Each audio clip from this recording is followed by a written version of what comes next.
ollaan julmia ja se on oikein, koska se on tämän pelin nimi. Jos on hyvä, niin on hyvä, jos ei, niin sitten ei oo. Tää on yksinkertaista. Se on vaan näin. Nyt hyvät naiset ja herrat, meillä on ensimmäistä naisvoimaa lavalle. Aivan mahtava, ihana. Toivotetaan lavalle tervetulleeksi. Taru Susi, ole hyvä!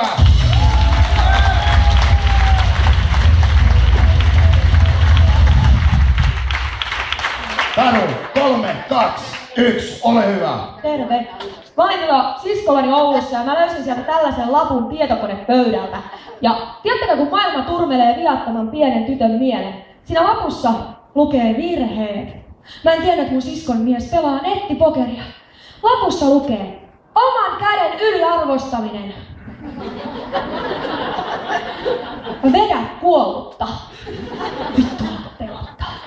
Mä olin kesän Itävallassa töissä ja mä kävin siellä uimahallissa ja mä seisoin siellä kuivaan tuppaan, niin mun vieressä seisoo semmonen mies, joka näyttää selkeästi helvetin vittuuntunelta siitä, että se föönituuli osuu siihen jatkuvasti. Ja mä sanoin sille sitten, kun mä näin, että se vituttaa, että hei, excuse me, do you mind if I blow you at the same?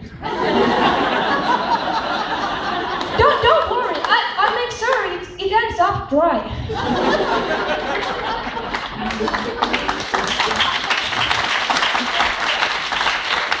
Muutenkin ootteko huomannut, että suomalaisen miehen käsitys seksistä on ihan sama kuin niiden käsitys jääkiekosta?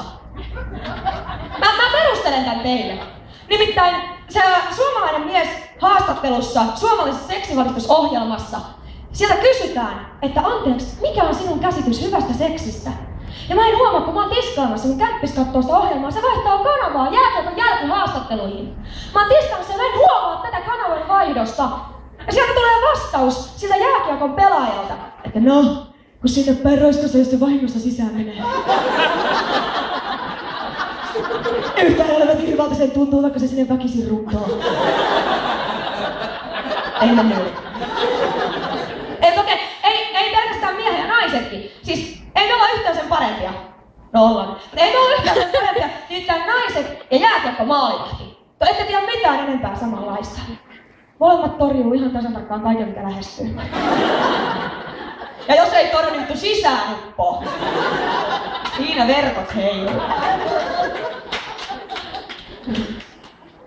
Se oli puolustaja, mutta nainen on puolustaja siinä vaiheessa, jos se ostaa 2 ylimääräistä laukkua. Siinä on puolustaja.